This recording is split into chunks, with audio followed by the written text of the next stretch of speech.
Hello, everyone. This is Anna Pacheco with SantaFe101.com. Today, my guest is Vicki Markley with Sotheby's, and she represents Rio Arriba County. Vicki, do I have your permission to record this interview?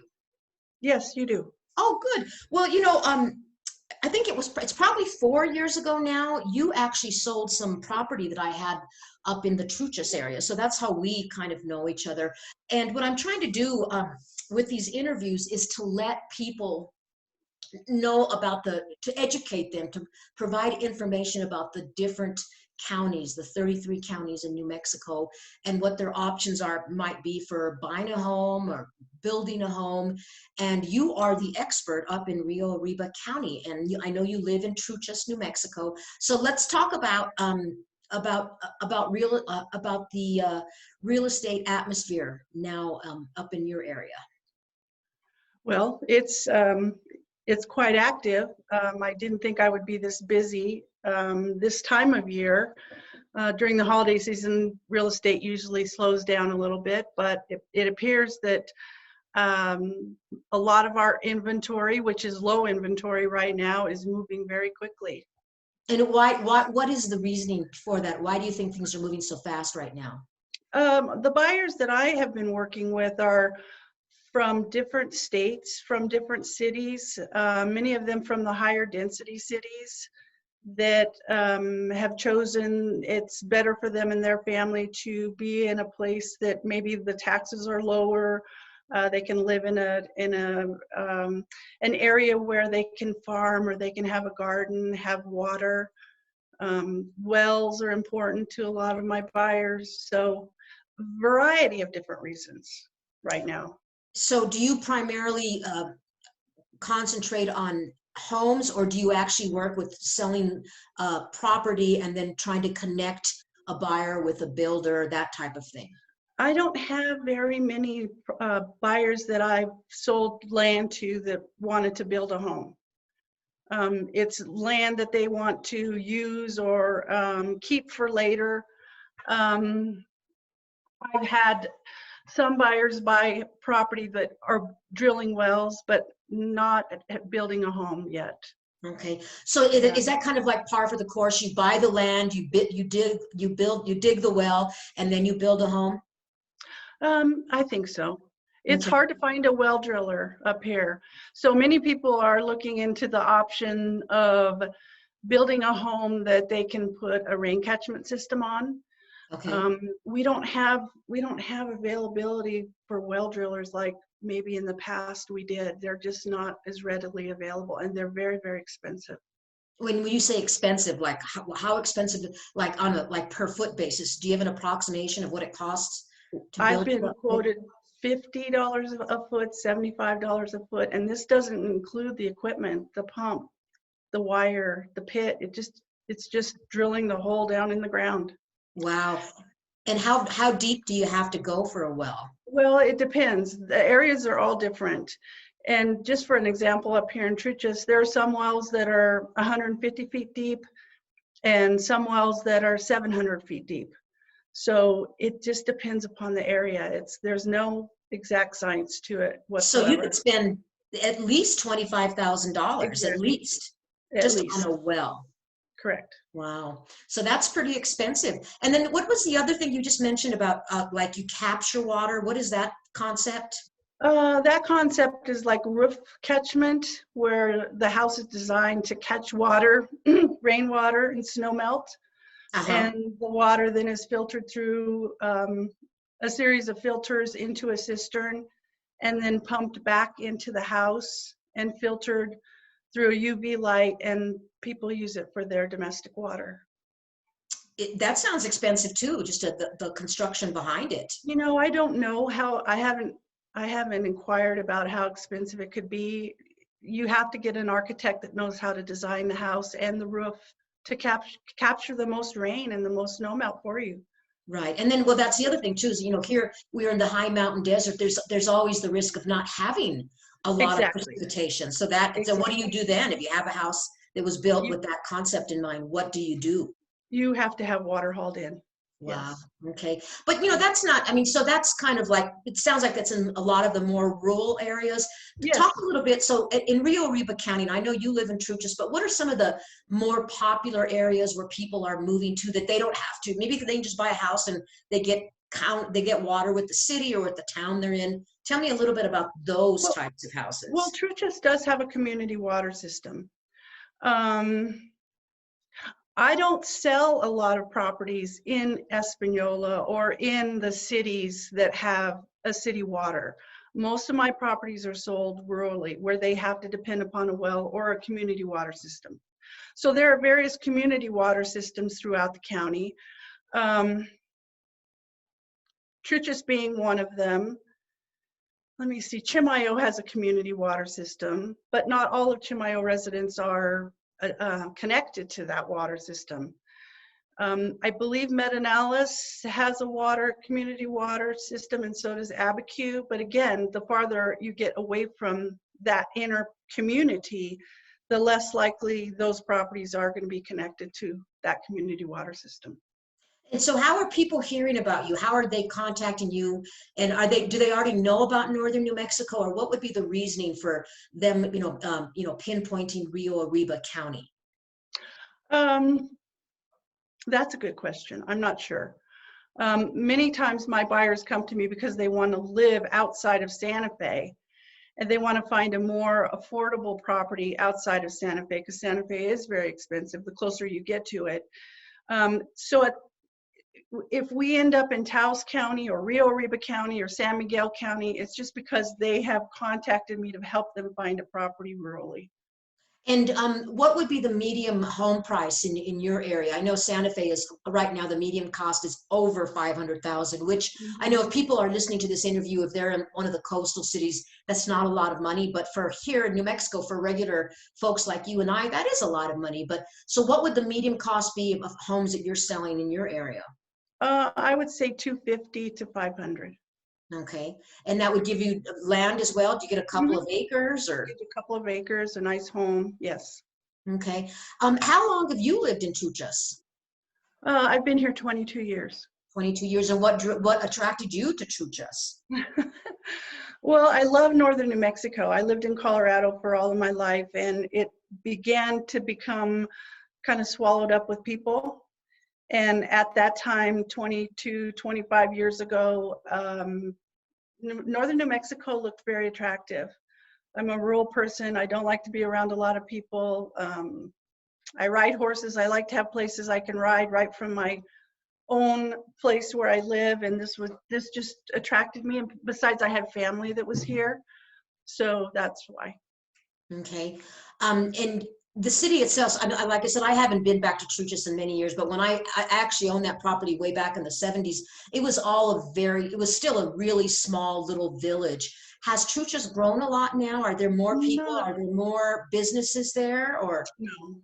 no, it hasn't grown much at all. It's still the same artisan. There's several art people that do art, on the main road through town. And mostly the community is comprised of the local people that still ranch and farm, have horses and cattle. We have several new people who've come in who've been attracted to Truchas for one reason or another. They visited in the past, and Truchas just grabbed them and said, you have to have a place here. So we have a lot of people that have homes here that are considered second homes, Anna. They don't live here full time, and they visit 3, 4, 5 times a year. And usually, probably generally the summer months, because I know you folks get a lot of snow up where you're at. Yes, but we do have some people who love to come ski too. So they're here in the winter months too. So they ski Taos or Sipapu or those areas? Correct. So the Truchas Peaks, if I'm correct, that those are the second highest mountain peaks in the state after Mount Wheeler, I think. Correct. And so the village of Truchas you're probably at, God, 92 or 9,400 No, feet. it's about 8,000 feet. So you're still about 1,000, almost 1,000 feet higher than Santa Fe. And I think that's one of the things that people need to realize here in New Mexico that even of our 33 counties, the lowest one, I think it might be Carlsbad or something, that's even at 3,100 feet. So, you know, that all of the counties, we're at an elevation here. And so I've heard this from other realtors that, you know, oftentimes if people have health issues or they're a little bit older and they've never lived, if they've always lived at sea level, coming to a higher elevation might not work. That's Have exactly you run right. into that? Have you run I into that? have. My parents moved here right after I moved here, and my dad was not able to stay here. They lived here for about 5 years, and it was found out that he needed to have oxygen full time. So they moved to a lower elevation, close to my brother in Portland, Oregon, and he's doing fine. Yeah, I've heard that. I had a friend who actually left. She has heart disease, and she's only in her early 70s, and she finally left Santa Fe, and after being here for over 40 years, because she just didn't want to have to be with oxygen 24/7. Right, So those are right, some of the so right. those are some of the things people should think about when they're moving to any county in New Mexico, but particularly up in the northern part of the Correct. state, is the high elevation. And if you are going in some of these rural villages, it could become very expensive to dig a well. You had mentioned that you don't have a lot of people that dig wells up where you are. So what would people do? Do they contact people in southern part of the state, or do they come from Colorado? Where do these companies exist if somebody's looking to dig a well? We have one well driller that comes highly recommended from Taos, but if you were to call him today, he could be 2 years out. Wow. And so there are several of them in Moriarty and Edgewood. So you just have to get on a waiting list, and you really need to do your homework because all of them are different with regards to their prices. So like I said, I was quoted $50 from one and $75 from another. You need to do your homework. Okay. And a lot of well drillers don't like to come to churches because we have so much rock. And so it's just harder to drill. It's just harder to get through everything. It's harder to get through the rock, and they break a lot of equipment, so it costs them so much more to drill up here. Okay. So there are those pitfalls. You know, when I had my property up there, I used to have to, I paid these annual ditch dues, and there was like this, once a year you had to clean the acequias or the waterways. So are you familiar with that? Can you talk about that a little bit? Well, we do pay ditch dues every year, and that's our right to have the irrigation water. And once a year, everyone does get together and help clean the ditch. You're exactly correct. And so if you were to buy a house in Truchas, would you automatically be on that, or would it depend on if your land was near like one of these irrigation areas? Yes, there's several properties that the ditches do not reach. So there's no way to get water to some of those properties. And the properties in town, some of them have water, some of them do not. So it's kind of a hit and miss. Also, because we're dependent upon the snow melt and the springs that are up at the Truchas Peaks, if we have a season of drought like we had last year, there isn't, after May, there's no water. Wow. And so what do people do? You just hope for the best for the next year? That's right. There's nothing you can do. You just do the best you can this year. There weren't many farmers, ranchers grazing their cattle because the grass, nothing would grow. So everyone has been having to feed hay this year. So hopefully we'll get enough snow this season, and we'll have a good irrigating season next year, and we'll have a good monsoon season because we also depend upon the monsoons in July and August to continue to nourish those fields. Yeah, that's the thing. You know, New Mexico is Santa Fe is my hometown. New Mexico is my home state. And even when I was a kid, I mean, that it's always because we are in the south, in the Southwest, and we're in the high mountain desert. Water is always an issue. And so some years it's plentiful and great. Other years it's a crapshoot. Yeah. Yep. So, and I know that inventory is low all over the state, all over the country, I'm reading for that matter. But so, the houses you sell up in Truchas or in Chimayo or in different parts of Rio Arriba, are they generally like older Adobe homes, or are they tract homes, or what type of housing when it's, you know, in a normal year, when there's things available, what are the type of things types of houses you've typically sold? Oh, Adobe homes, Adobe not homes. not tract homes, huh? And they've been, the last two that I sold were newer. They were built in the 2000s, so they were newer homes. But for the most part, most of the homes in Truchas are older Adobe homes, some of them dating back 100 years, that Wow. have been remodeled and renovated so that they are today people can live in them, and they're beautiful. And what about you know, what are the pros and cons of Adobe? So Adobe, just for people that might be listening, you know, they're basically, it's a mud brick. It's a sun-dried mud brick. It's straw and mud and water and sand. It's this kind of thing. And that's how, and then it's plastered over. So it's a different type of building that's very popular here in New Mexico, or used to be in the old days for sure. What are the kind of pros and cons of living and buying an Adobe home, especially if it's older? The older ones, you really need to make sure they have been well maintained. Because if they haven't been well maintained, there could be some degradation in the Adobe brick. It's been compromised by maybe rodents or water. If the stucco had cracks in it and water was allowed to get into the Adobe, that's what you really need to be careful about.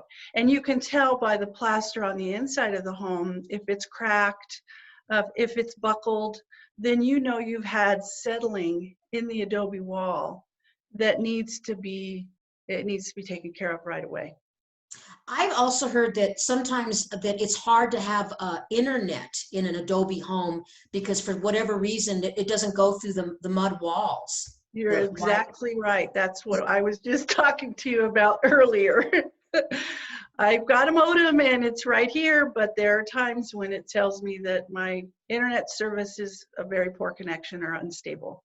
And So what if is I it? So were the electricity? I mean, it just can't. What can't penetrate the mud walls? Whatever does it. Whatever it's the I'm not, electricity here.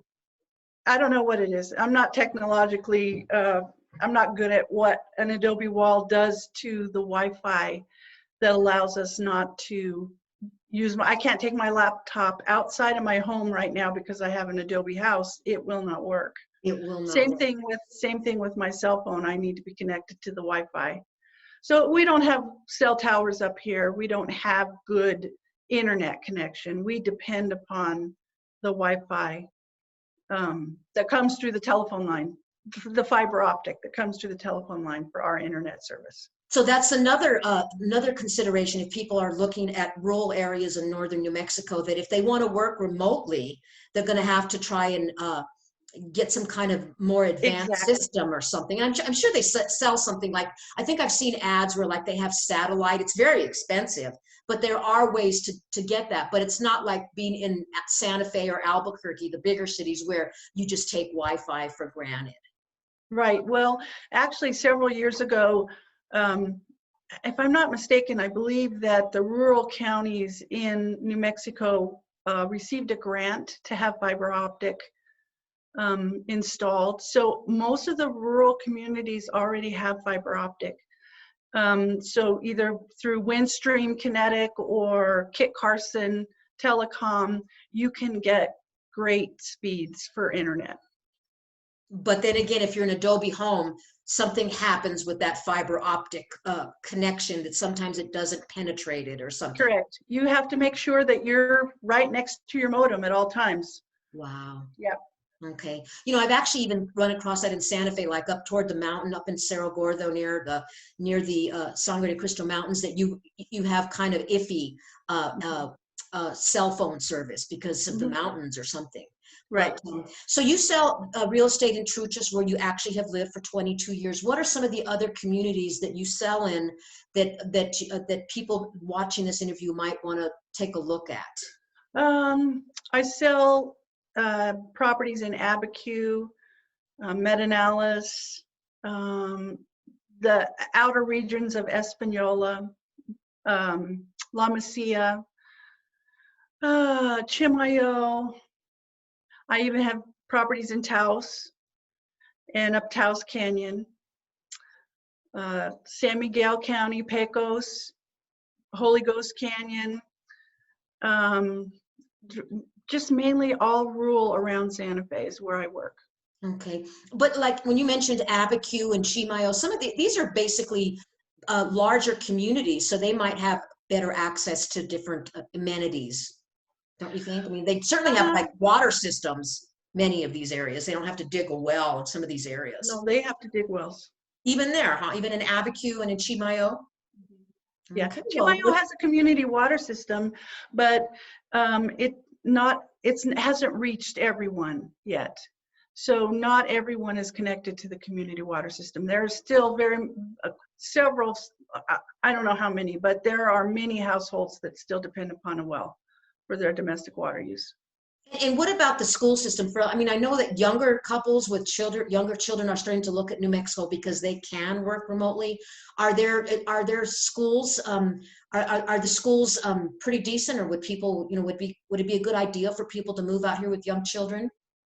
I believe we have decent schools. We have, Penasco has a school system that's highly rated. So does, what's it called? Pojoaque School District.